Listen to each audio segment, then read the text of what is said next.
Je m'appelle Clémence Roche. J'ai 34 ans et il y a 3 semaines, mes parents m'ont envoyé un SMS me disant de ne pas venir à leur fête d'anniversaire de mariage parce que seuls les invités de la haute société étaient conviés. Je pensais être habituée à être mise de côté. 10 ans sans une seule photo de famille à Noël, 10 ans à être présentée à leurs amis comme celle qui s'occupe de vieilles pierres. Mais ce SMS, c'était différent. C'était définitif. Alors, je suis restée seule dans mon appartement ce soir-là, exactement comme il le voulait. Puis mon téléphone a sonné. C'était ma sœur Bérénice, celle qui n'appelle jamais sauf quand elle a besoin de quelque chose. Sa voix tremblait. Elle m'a demandé pourquoi j'avais caché cela à la famille, que maman et papa venaient de voir les nouvelles. Je n'ai rien caché, j'ai simplement arrêté de m'expliquer à des gens qui refusaient de m'écouter. J'ai grandi dans la famille Roche à Neuilly-sur-Seine. Une famille qui semblait parfaite sur chaque carte de vœux. Une bourgeoisie de club privé, le genre de personnes qui mesurent le succès à la marque de la voiture du voisin. Ma sœur aînée Bérénice était la jolie fille, la mondaine, celle qui avait épousé Amaury de Montfort, un banquier d'affaires chez Lazare, et qui s'était installée dans un hôtel particulier de 8 pièces à Versailles. Mes parents ne cessaient de parler d'elle. Et puis il y avait moi. J'ai choisi l'architecture, spécifiquement la restauration des monuments historiques, le genre de travail qui consiste à ramper dans des greniers centenaires et à se battre pour sauver des bâtiments que les promoteurs veulent raser. Ma mère m'a présenté un jour à son club de lecture comme celle qui fait quelque chose avec les vieilles maisons, de la maçonnerie je crois. Mon père était plus direct. Lors d'un repas de famille, il m'a dit que lorsque j'aurais une vraie carrière, nous parlerions de me remettre sur la carte de Noël. Remise, comme si j'avais été effacée. La dernière fois que je suis apparue sur une photo de famille, c'était il y a 10 ans au mariage de Bérénice. J'ai découvert plus tard que ma mère m'avait recadré hors de la version qu'elle avait publiée sur Facebook. La composition était meilleure, avait-elle expliqué quand je lui ai demandé. J'ai toujours cette photo originale quelque part. Dessus, je me tiens au bord du cadre portant une robe d'occasion trouvée dans une friperie du Marais. Bérénice est au centre, rayonnante en Chanel. Mes parents lui sourient. Personne ne me regarde. Mais voici ce que je ne savais pas alors, ce qu'il me faudrait une décennie pour comprendre. Mon silence durant ces années n'était pas de la faiblesse, c'était du carburant. Et cela préparait quelque chose qu'aucun d'eux n'aurait pu prédire. Il y a 3 ans, j'ai reçu un appel qui a changé la trajectoire de ma carrière. Le domaine de Bellefontaine, un manoir classé de 150 ans au cœur de la vallée de la Loire, devait être démoli. Les promoteurs voulaient le terrain. Les associations avaient abandonné. Tout le monde supposait que c'était fini, mais la Fondation du patrimoine n'était pas prête à l'abandonner. Ils avaient besoin d'un architecte capable de présenter un plan de restauration assez convaincant pour justifier un budget de 10 millions d'euros. Quelqu'un qui comprenait que les vieux bâtiments n'étaient pas que des structures, mais des histoires. Ils m'ont appelé. J'ai passé 3 semaines à préparer ma proposition. J'ai recherché chaque plan d'origine, chaque registre de rénovation, chaque article de journal depuis 1874. Quand j'ai présenté le dossier au conseil d'administration, je ne leur ai pas seulement montré ce que le domaine de Bellefontaine pourrait devenir, je leur ai montré ce qu'il avait toujours été et pourquoi cela comptait. Marguerite de Saint-Gilles, la directrice de la fondation, a signé la lettre d'approbation elle-même. J'ai toujours cet email enregistré dans un dossier nommé preuve. Pas parce que je pensais avoir besoin d'une preuve un jour, mais parce que je voulais me souvenir du moment où quelqu'un d'influent avait cru en moi. Pendant 18 mois, j'ai vécu et respiré cette restauration. J'ai sélectionné à la main chaque poutre de remplacement. J'ai traqué des artisans qui savaient encore restaurer les plâtres du XIXe siècle. J'ai passé 3 mois sur les portes d'entrée seules, 2 immenses panneaux de chêne massif qui pourrissaient depuis des décennies. Mes parents ne l'ont jamais su. Je travaillais sous le nom de mon cabinet, pas le mien. Je n'aime pas l'attention. Et honnêtement, j'avais arrêté d'essayer d'impressionner des gens qui n'avaient jamais prévu d'être impressionnés. Mais je ne savais pas alors que mes parents, parmi tous les lieux de France, choisiraient le domaine de Bellefontaine pour leur fête de 35e anniversaire de mariage, le bâtiment que j'avais sauvé, les portes que j'avais restaurées, l'héritage que j'avais protégé. C'est drôle comme la vie organise ses ironies. Laissez-moi vous parler du dernier Noël. Je n'étais pas invitée bien sûr, mais je suis venue quand même. J'ai conduit 2 heures sous la neige parce qu'une partie de moi croyait encore que peut-être cette fois les choses seraient différentes. Ma mère a ouvert la porte dans un pull en cachemire crème, un carré Hermès drapé avec soin autour du cou. Son sourire a vacillé pendant exactement 1 seconde quand elle m'a vue. Elle a dit au Clémence: nous ne t'attendions pas. J'ai dit que j'apportais un cadeau en tendant un paquet emballé, une édition originale sur l'architecture des cathédrales européennes. Je l'avais trouvé dans une vente aux enchères et j'avais dépensé plus que de raison. Elle l'a pris sans regarder le papier et a dit que c'était attentionné qu'elle le mettrait avec les autres. À l'intérieur, Bérénice tenait salon près de la cheminée montrant des photos de son dernier gala de charité sur son téléphone. Mon père était en pleine conversation avec un homme que j'ai reconnu aux informations, un préfet et apparemment un nouvel ajout à leur cercle social. Quand mon père m'a vu, il n'a pas dit bonjour. Il a juste hoché la tête une fois puis est retourné à sa conversation. Il a repris en disant au préfet que leur fille Bérénice faisait un travail merveilleux avec la fondation de l'hôpital pour enfants. Leur fille, au singulier. Je suis restée dans ce salon pendant 45 minutes. Personne ne m'a parlé directement. Quand ma mère m'a présentée à une femme de son club de lecture, elle a dit: voici Clémence, elle fait des rénovations, des marteaux et des choses comme ça. Le sourire de la femme était poli et méprisant. Je suis partie avant le dessert. En sortant, je suis passée devant la console du couloir où mon cadeau avait été placé, toujours emballé, avec une note autocollante sur le dessus de la main de ma mère disant à redonner à une association. C'est ce soir-là que je me suis fait une promesse. Je ne marcherai plus jamais dans une pièce où je n'étais pas désirée. 3 semaines avant la fête d'anniversaire de mes parents, j'étais assise dans mon appartement du quartier latin quand mon téléphone a vibré, une notification d'une discussion de groupe dont j'avais été supprimée 2 ans plus tôt nommée Famille Roche. Il m'avait réintégré juste pour envoyer un message.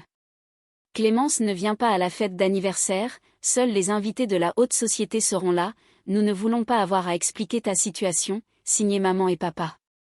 Je l'ai lu 3 fois. Pas parce que je ne comprenais pas mais parce que je voulais m'assurer que je n'imaginais pas cela. Ta situation comme si j'étais un problème à gérer, un inconvénient à cacher. Je n'ai pas répondu. Certains messages ne méritent pas l'énergie d'une réponse. Mais voici ce que mes parents ne savaient pas. Le même après-midi, une enveloppe différente est arrivée dans ma boîte aux lettres. Un papier épais avec le sceau de l'ordre des architectes embossé à l'or. Je l'ai ouverte avec les mains tremblantes. La lettre disait: Chère Mademoiselle Roche, au nom du comité de sélection du Grand Prix de l'Architecture, nous avons le plaisir de vous informer que vous avez été nommée pour la médaille d'or 2024 dans la catégorie Voies émergentes. Votre travail de restauration sur le domaine de Bellefontaine a été cité comme un exemple de définition de l'excellence de la conservation. La médaille d'or, le plus haut honneur de l'architecture. Et au bas de la lettre, une signature, Marguerite de Saint-Gilles, directrice de la Fondation du patrimoine. La même Marguerite de Saint-Gilles que mes parents, je l'apprendrai plus tard, avait personnellement invité à leur fête d'anniversaire. La femme qu'il voulait impressionner pour ses connexions dans les conseils d'administration, ma mentor.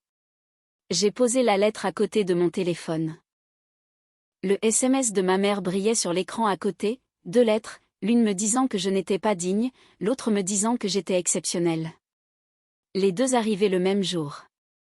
1 semaine avant la fête, Bérénice a appelé. C'était inhabituel. Ma sœur n'appelle pas à moins de vouloir quelque chose.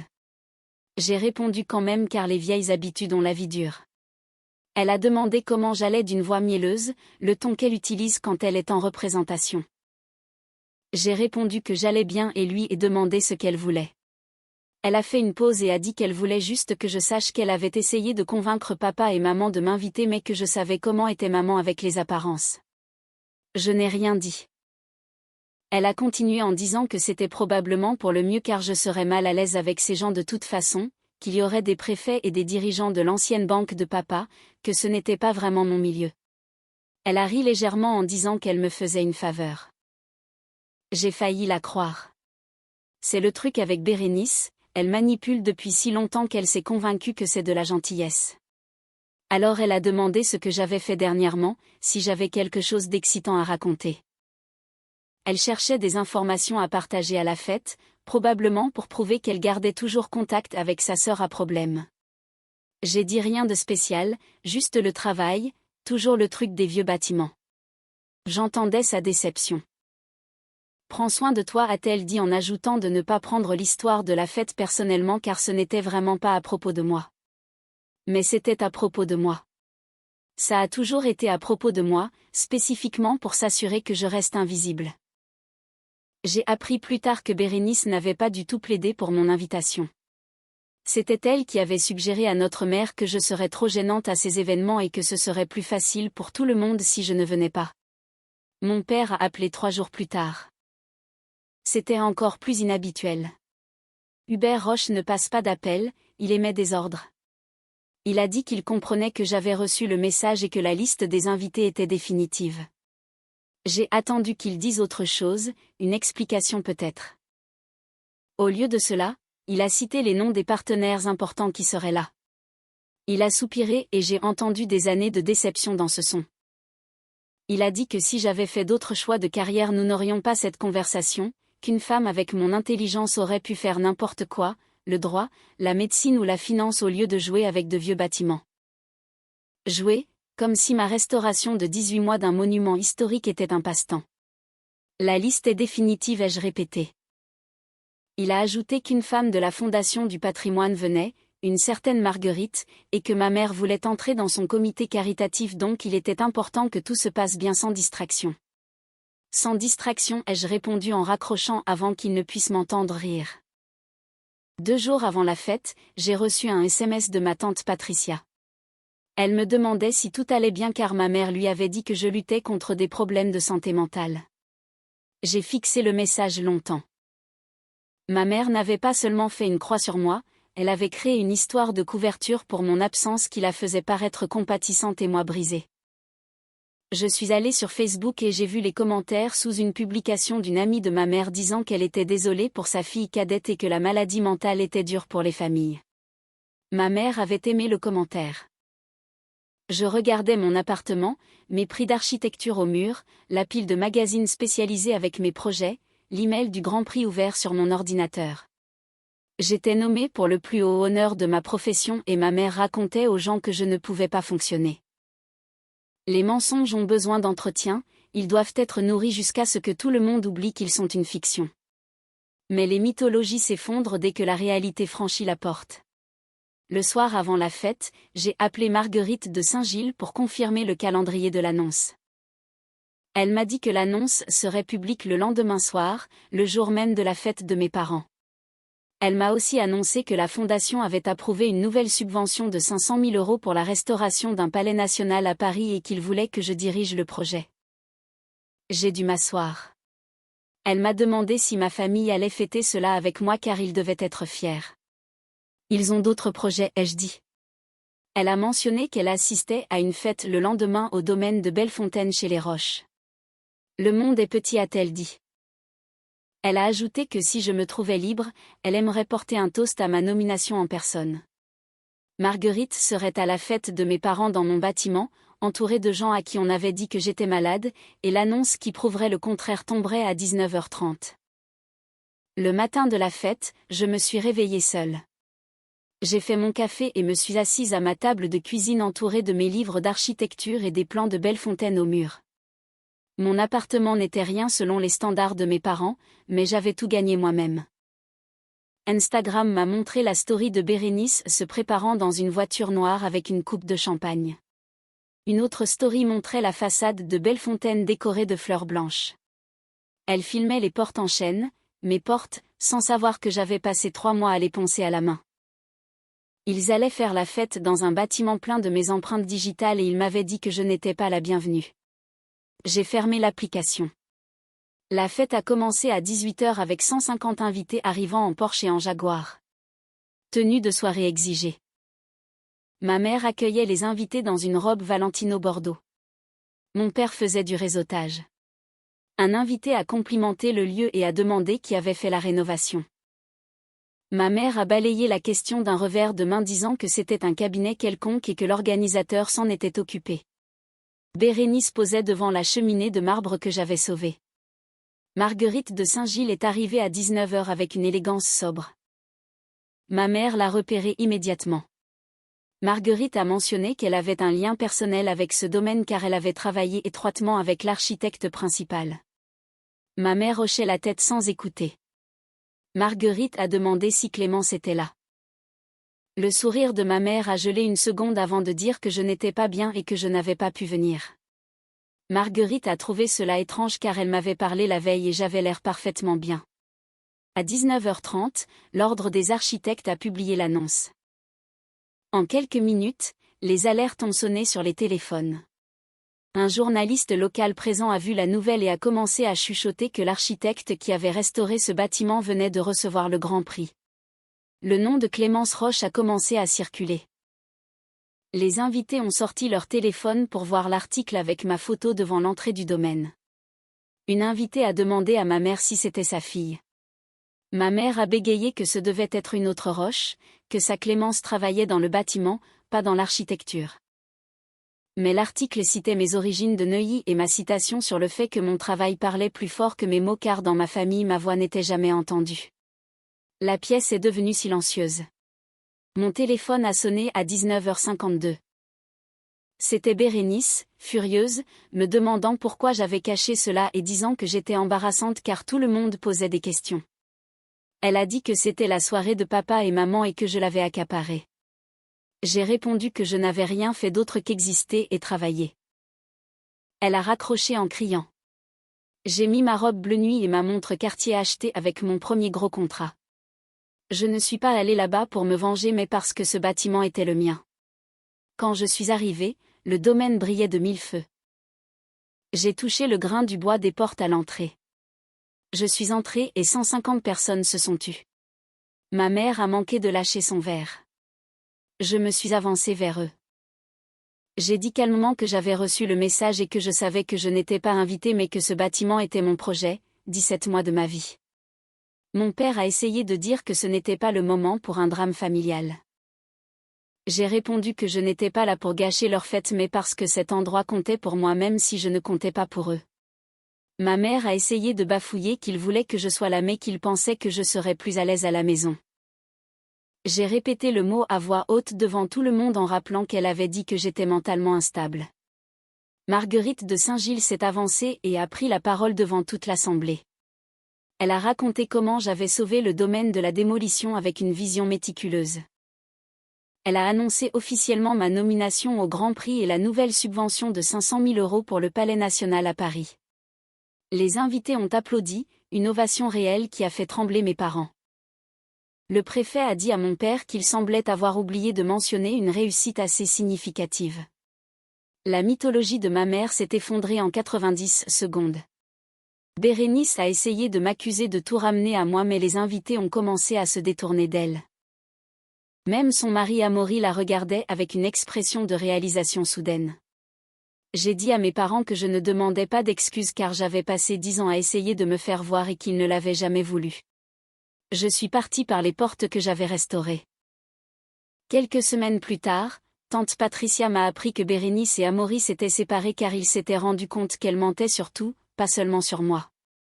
Bérénice m'a envoyé un SMS disant que j'avais ruiné sa vie. Je n'ai pas répondu. La vérité ne ruine personne, elle révèle juste ce qui était déjà là. 3 mois après, mon père m'a envoyé un message disant qu'il aimerait voir mon nouveau projet une fois fini. Ce n'était pas une excuse mais une porte ouverte. J'ai répondu d'accord. Ma mère ne m'a pas contactée, elle est toujours dans le déni. Aujourd'hui je suis devant le Palais national à Paris, prête à commencer un nouveau chantier.